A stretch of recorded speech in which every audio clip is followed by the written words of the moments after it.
Hello friends, आज हम लोग आगे की क्लास स्टार्ट करेंगे। हम लोग अकाउंटिंग में चैप्टर नंबर 3 को स्टार्ट किया था। उसमें हमने यहाँ तक अपना कोर्स को कंप्लीट किया था कि मॉडर्न रूल्स क्या क्या होते हैं। उसके बाद में नेक्स्ट टॉपिक हमारा आता है जर्नल। जर्नल क्या होता है, ठीक है। तो यहाँ पर ये बता रहे हैं, transactions are first entered in this book. सबसे पहले आपको जर्नल में ट्रांजेक्शन्स को एंटर करना पड़ता है, रिकॉर्ड करना पड़ता है। To show which account should be debited and which credited.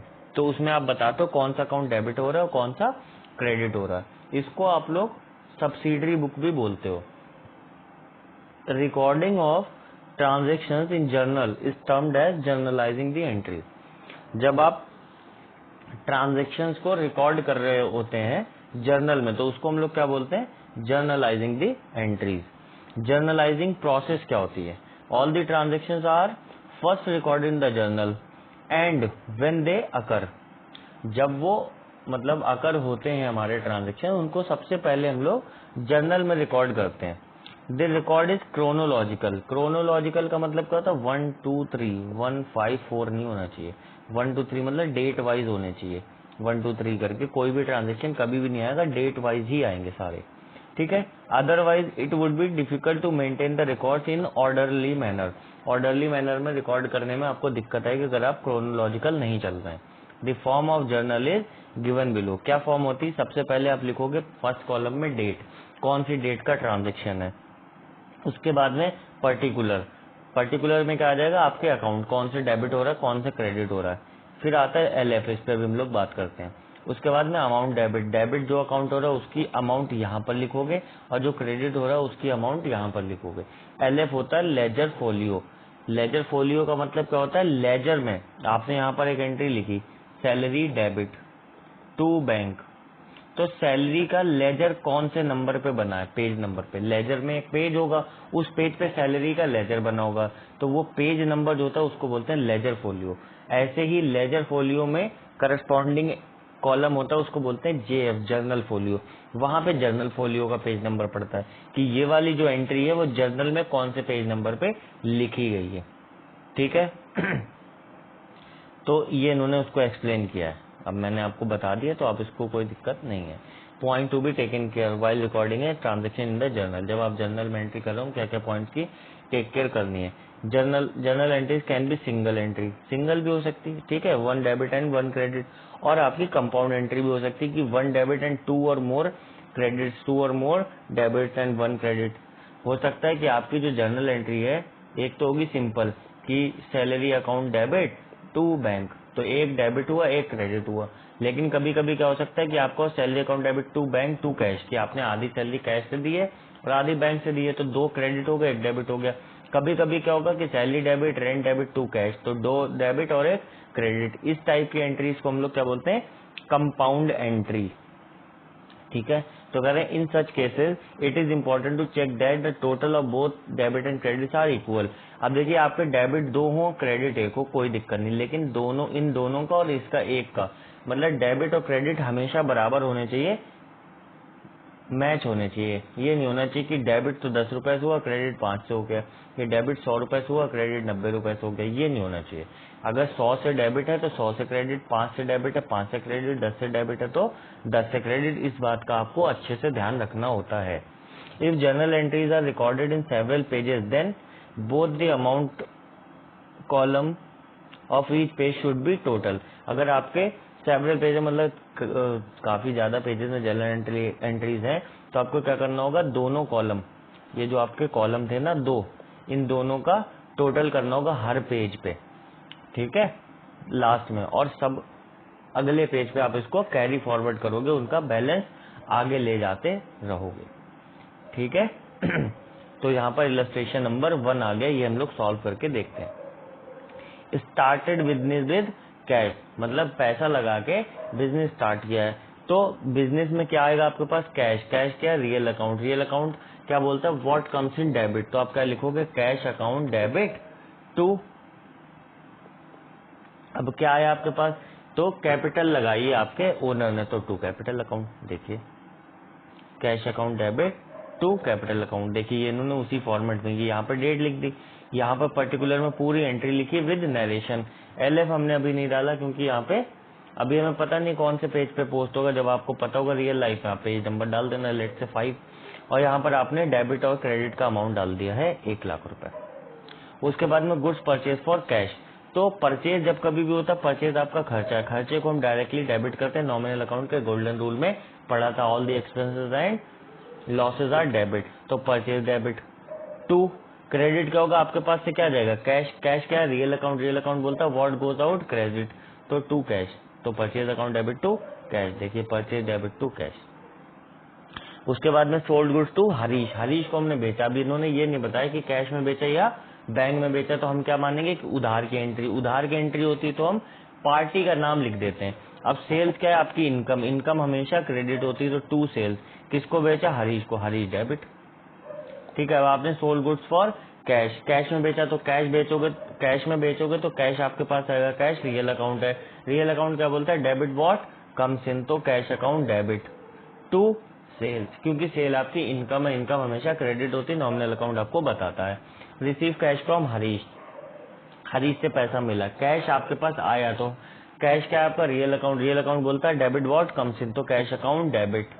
Harish कौन है आपका, पर्सनल अकाउंट। पर्सनल अकाउंट क्या बोलता है, क्रेडिट द गिवर। गिवर कौन है, हरीश, तो to Harish, cash account debit to Harish. ये भी एंट्री होगी, देखिए यहाँ पर दिखा देता हूँ आपको, Harish debit to sales, cash account debit to sales, cash account debit to Harish. Goods purchase from Suresh. अब परचेज या परचेज आपका एक्सपेंस, एक्सपेंस होता है नॉमिनल अकाउंट। नॉमिनल अकाउंट आपसे बोलता है कि जब कभी भी खर्चा होगा तो खर्चे को आप डेबिट करोगे, परचेज डेबिट टू। कैश या बैंक आपका नहीं है, किससे खरीदा, सुरेश से, उधार की एंट्री तो टू सुरेश हो जाएगा। Cash paid to Suresh, Suresh को पैसा मिल रहा है, तो सुरेश रिसीवर है, और सुरेश क्या है, पर्सनल अकाउंट। पर्सनल अकाउंट का गोल्डन रूल बोलता है डेबिट द रिसीवर, तो सुरेश को डेबिट कर दो, सुरेश डेबिट टू।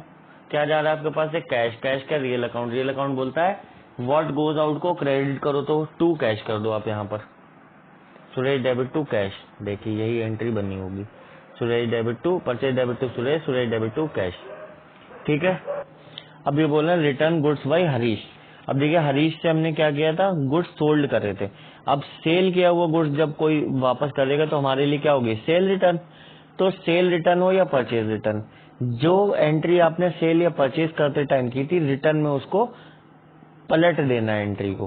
ठीक है, उसकी उल्टी एंट्री बना देनी है। तो जब हमने सेल गुड्स करे थे हरीश को, तो हमने बनाई थी हरीश डेबिट टू सेल्स। अब क्या है, वापस कर रहे हो तो सेल्स डेबिट टू हरीश। ठीक है। अब यहाँ पर क्या होता है कि सेल्स को हम डायरेक्ट नहीं लिखते, हम लिख देते हैं सेल्स रिटर्न डेबिट। ठीक है, देखिए यहाँ पर भी ये एंट्री होगी, sales return debit to Harish. Last entry क्या बोल रही है हमारी, पेड ऑफिस रेंट। रेंट क्या है आपका, खर्चा है। खर्चा मतलब नॉमिनल अकाउंट। नॉमिनल अकाउंट बोलती है ऑल द एक्सपेंसेस डेबिट, तो रेंट को डेबिट कर दो आप, रेंट डेबिट। अभी हमने कैश से ही किया होगा या बैंक से, तो आप टू कैश या बैंक कर दो, दोनों ही करंट एसेट्स होते हैं। करंट एसेट आपके रियल अकाउंट है, और रियल अकाउंट का गोल्डन रूल कहता है व्हाट गोज आउट क्रेडिट। तो यहाँ पर देखिए रेंट टू कैश। ठीक है, ये इन दोनों का टोटल हमेशा बराबर आएगा, आप टोटल करके देख सकते हैं। अब बोल रहे हैं simple and compound journal entry. तो ये बोल रहे हैं a journal entry which contain only one debit and one credit. अगर किसी जर्नल एंट्री में वन डेबिट वन क्रेडिट है तो उसको आप सिंपल जर्नल एंट्री बोलोगे। जैसे कि ये सारी एंट्री सब में एक डेबिट है एक क्रेडिट है, एक डेबिट एक क्रेडिट, इसको आप सिंपल जर्नल एंट्री बोलोगे। लेकिन अगर कोई एंट्री ऐसी जिसमें एक से ज्यादा डेबिट या एक से ज्यादा क्रेडिट है तो उसको आप क्या बोलोगे, कंपाउंड जर्नल एंट्री। जैसे उसका एग्जांपल है rent account debit, wages account debit, salary account debit to cash. यहाँ पर 3 डेबिट है और एक क्रेडिट है, लेकिन तीनों का टोटल ये जो है वो बराबर होगा, 10,000, 3,000, 1,000, तो ये होगा 14,000 और ये 14,000। एक्चुअली ये compound entry is combination of 2 और more simple journal entries. The journal entry on 1st August is a combination of the following 3 simple journal entry। देखिए 3 जर्नल एंट्री थी, ये एक ही डेट की थी सबसे पहली बात, और तीनों कैश में ही पेमेंट हो रहे हैं और तीनों खर्चे हैं। तो हमने क्या करा, इन तीनों को कंपाउंड एंट्री बना दिया। हमने क्या किया, देखिए सब में कॉमन क्या दिख रहा है आपको, कैश अकाउंट। तो कैश को एक बार लिख लो, बाकी तीनों तो अलग अलग है ना, rent debit, wages debit, salary debit. To, तीनों कैश से पेमेंट हो तो टू कैश अकाउंट, और जोड़ के अमाउंट हमने लिख दिया। Two or more journal entries can be combined into one compound entry only if, कब कंपाउंड कर सकते हो आप, they occur on the same day, एक ही दिन पे अकर हो। अब अगर यहाँ पर ये 2 अगस्त को और ये 3 अगस्त को होती तो ये हम कंपाउंड नहीं कर पाते, क्योंकि ये तीनों एक ही अगस्त को हो रही हैं, इसलिए हमने इनको कंपाउंड कर लिया। One aspect of these entries is common, one aspect common होना चाहिए, तो तीनों में क्या कॉमन है, कैश कॉमन है, इसलिए हमने कर लिया। अगर एक बैंक से होती और एक कैश से होती तो हम इसको नहीं करते कंबाइन। ठीक है, अब आपके अच्छे से समझ में आ गया होगा। तो इलस्ट्रेशन नंबर 2 हम लोग कर लेते हैं। Analyse transactions of masher Sumit and company for the month of March 2018 on the basis of double entry system by adopting the following. एक है अकाउंटिंग इक्वेशन अप्रोच और एक है traditional approach. Transaction for the month of March 2018 वर्ष Sumit introduce cash 4 lakh. Sumit ने cash introduce करा, मतलब business में कैश लगाया, तो कैश बिजनेस में आएगा तो कैश क्या है आपका, रियल अकाउंट। रियल अकाउंट जब आता है तो कैश डेबिट हो जाएगा, कैश डेबिट 4 लाख रुपए। टू, सुमित ने लगाया, सुमित कौन है, प्रोप्राइटर। प्रोप्राइटर जो भी लगाता है वो कैपिटल होता है, 4 लाख रुपए। तो अब इसमें जब हम लोग अकाउंटिंग इक्वेशन अप्रोच से जाएंगे तो देखो ट्रांजेक्शन का इंट्रोडक्शन ऑफ कैश, इसमें एनालिसिस क्या है, cash received investment by owner. तो कैश क्या आपका असेट है, तो कैश एसेट है, और असेट क्या होता है, डेबिट साइड पे इंक्रीज होता है, तो आपने कैश बढ़ा दिया डेबिट करके। कैपिटल क्या है, क्रेडिट साइड पे इंक्रीज होती तो आपने कैपिटल बढ़ा दी क्रेडिट करके। ठीक है, cash deposited in the SBI bank 2 lakh रुपए, आपने बैंक में पैसा जमा किया तो बैंक आपका बढ़ेगा, बैंक अकाउंट डेबिट। आपके पास से क्या गया, कैश, तो टू कैश, तो आपका बैंक बैलेंस इंक्रीज हो रहा है और कैश बैलेंस डिक्रीज हो रहा है। बैंक भी एसेट है, कैश भी एसेट है। डेबिट साइड पे आपकी एसेट बढ़ती है तो आपने बैंक को डेबिट किया, आपने बढ़ा लिया। क्रेडिट साइड पे एसेट आपकी डिक्रीज होती है, आपने कैश को कम कर दिया क्रेडिट करते। उसके बाद में आता है cash loan of 50,000 taken from Aryan. Aryan से आपने कैश में लोन दिया है 50,000 रुपए का, तो आपके पास क्या आएगा, कैश आएगा, तो कैश डेबिट। टू क्या आ जाएगा, लोन फ्रॉम आर्यन, क्योंकि आर्यन से लोन लिया और लोन फ्रॉम आर्यन क्या आपकी लाइबिलिटी है, लाइबिलिटी क्रेडिट साइड पे बढ़ती है। तो cash balance increase, create an obligation to pay repay Aryan. तो कैश क्या है, एसेट, एसेट डेबिट साइड पे इंक्रीज होती है, आपने कैश इंक्रीज कर लिया डेबिट करके। आर्यन लोन क्या है, लाइबिलिटी है, क्रेडिट साइड पे इंक्रीज होती है लाइबिलिटी, तो आपने क्रेडिट कर दिया आर्यन का loan. Salary paid for the month of March 2018 30,000 and 5,000 is still payable for the month of March 2018। तो सैलरी पेड 30,000 रुपए और आउटस्टैंडिंग सैलरी आपकी 5,000 रुपए जो आपने अभी तक पे नहीं की है। तो salary for services received 35,000, paid 30,000, obligation to pay 5,000। तो देखो 30,000 रुपए जो पे कर दी ये आपका खर्चा हो गया, 5,000 रुपए जो रह गई आपकी ऑब्लिगेशन मतलब लाइबिलिटी हो गई। तो आप क्या करोगे, salary temporary capital expense, cash asset हो गया। तो आप क्या करोगे, debit increase in the expense, credit decrease in the asset. तो सैलरी आपने डेबिट करी 35,000 रुपए से, कैश क्रेडिट करा 30,000 रुपए से, और 5,000 रुपए से आपने लाइबिलिटी बढ़ा ली अपनी आउटस्टैंडिंग सैलरी। उसके बाद में फर्नीचर परचेज करा 10,000 का, तो आपका इंक्रीज इन एसेट, फर्नीचर क्या आपका एसेट है तो एसेट बढ़ेगा डेबिट साइड पे, तो आपने डेबिट साइड पे इंक्रीज करा डेबिट। और कैश क्या है, एसेट है, और एसेट घटता है क्रेडिट साइड पे, तो आपने कैश कम कर लिया क्रेडिट करके। ठीक है, ये तो हो गई आपकी अकाउंटिंग इक्वेशन अप्रोच। और दूसरी आपकी आती है ट्रेडिशनल अप्रोच। ट्रेडिशनल अप्रोच में क्या, देखो introduction of 4,000 cash by proprietor. तो कैश तो रिसीव हो रहा है आपके बिजनेस में और ओनर हैज गिवन कैश, तो आप क्या करोगे, कैश रियल अकाउंट है, डेबिट व्हाट कम्स इन, तो डेबिट कर लो कैश। कैपिटल अकाउंट पर्सनल है, पर्सनल क्या करता है, क्रेडिट द गिवर, तो कैपिटल क्रेडिट कर लो। Cash deposited in bank 2 lakh, bank में आपने पैसा जमा करा, तो बैंक रिसीव कैश, बैंक में कैश रिसीव हो रहा है और आपके पास से बिजनेस में से कैश जा रहा है, तो बैंक क्या पर्सनल अकाउंट है, डेबिट द रिसीवर, बैंक को डेबिट कर लिया। क्रेडिट सॉरी रियल अकाउंट क्या है, कैश क्या है, रियल अकाउंट, रियल अकाउंट क्या कहता है, क्रेडिट व्हाट गोज आउट, तो ये आपने क्रेडिट कर दिया। लोन फ्रॉम आर्यन, अब देखो बिजनेस गेट्स कैश, जब आप लोन लोगे तो बिजनेस में तो कैश आएगा और कैश क्या, रियल अकाउंट, रियल अकाउंट क्या बोलता है, डेबिट व्हाट कम्स इन, तो आपने इसको डेबिट कर लिया कैश को। आर्यन, आर्यन पे कर रहा है कैश, ठीक है, और आर्यन का लोन अकाउंट क्या होता है, पर्सनल अकाउंट, तो पर्सनल अकाउंट क्या करता है, क्रेडिट द गिवर, तो आर्यन लोन अकाउंट को क्रेडिट कर लिया। Salary paid 30,000, outstanding salary 5,000। Cost of services used, भाई आपने सैलरी 30,000 रुपए का तो पेमेंट कर दिया, सीधा सीधा समझो आप 30,000 का आपने पेमेंट करा, 5,000 रुपए भी पेमेंट करने के बाकी रहेगा, तो टोटल सैलरी देनी कितनी थी, 35,000। जो आपने सैलरी देनी थी, आपका जो खर्चा था सैलरी का वो तो 35,000 है, जिसमें से 30,000 रुपए कैश में दे दिए, 5,000 की आपने लाइबिलिटी बना ली, अभी पे नहीं की, वो आप बाद में करोगे, तो सैलरी क्या है आपका खर्चा है, तो डेबिट कर दो, ठीक है। नॉमिनल अकाउंट क्या बोलता है, debit the all the expenses, तो सैलरी आपने डेबिट करी 35,000 से। कैश आपका क्या, रियल अकाउंट, रियल अकाउंट बोलता है क्रेडिट व्हाट गोज आउट, तो क्रेडिट करा आपने 30,000 रुपए से कैश। सैलरी आपका आउटस्टैंडिंग सैलरी क्या, पर्सनल अकाउंट है, और ये कौन सा होता है, रिप्रेजेंटेटिव पर्सनल अकाउंट, तो वो क्या बोलता है, क्रेडिट द गिवर, तो आपने आउटस्टैंडिंग सैलरी को क्रेडिट कर दिया। फिर फर्नीचर परचेज 10,000, फर्नीचर का एसेट, एसेट होता है रियल अकाउंट, रियल अकाउंट बोलता है डेबिट व्हाट कम्स इन, तो फर्नीचर आ रहा है डेबिट कर दो। कैश आपने पेड किया, तो कैश क्या आपका, रियल अकाउंट, रियल अकाउंट बोलता है क्रेडिट व्हाट गोज आउट, तो कैश आपने क्रेडिट कर दिया, ठीक है। ये आपकी ट्रेडिशनल अप्रोच भी कंप्लीट हो गई। अब हम लोग चलते हैं सीधा इलस्ट्रेशन नंबर 3 पे। Show the classification of the following accounts under traditional and accounting equation approach.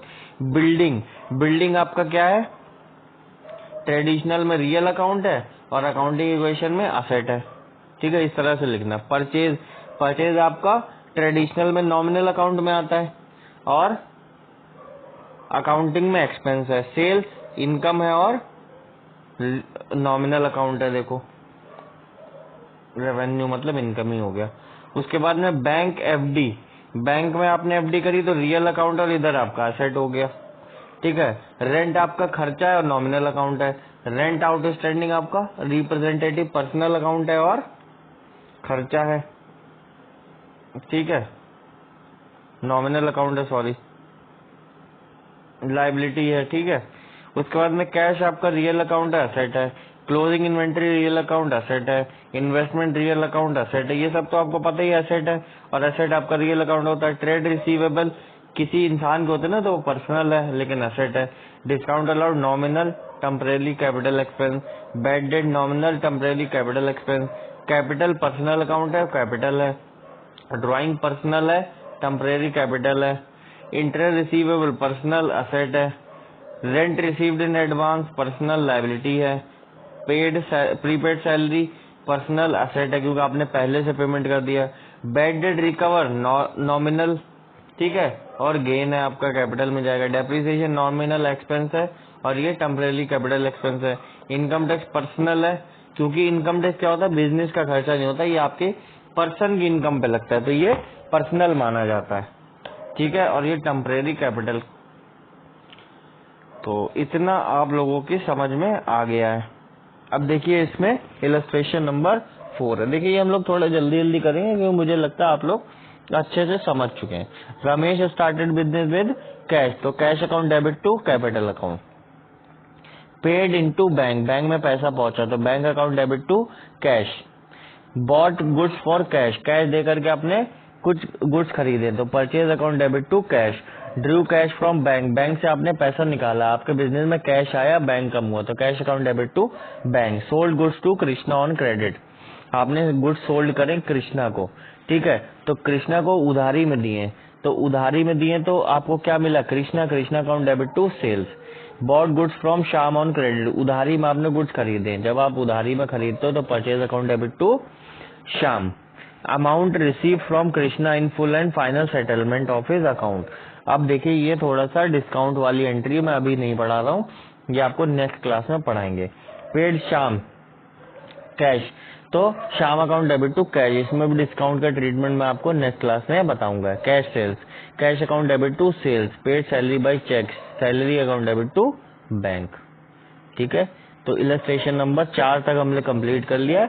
Next हम लोग नेक्स्ट क्लास में पढ़ेंगे और ये वाला चैप्टर कंप्लीट कर लेंगे। कुछ भी आप लोगों को दिक्कत लगती तो आप लोग मुझे व्हाट्सएप नंबर पे मैसेज करके अपने डाउट को क्लियर कर सकते हैं। ठीक है, इसमें बस 8 इलस्ट्रेशन है, तो हमने 4 तो कर लिए, 4 बचे हैं, ये हम लोग नेक्स्ट क्लास में कर लेंगे। तो थैंक यू सो मच। कुछ भी दिक्कत रहती है आप लोग मुझे व्हाट्सएप नंबर पे मैसेज करके डाउट क्लियर कर सकते हैं। Thank you.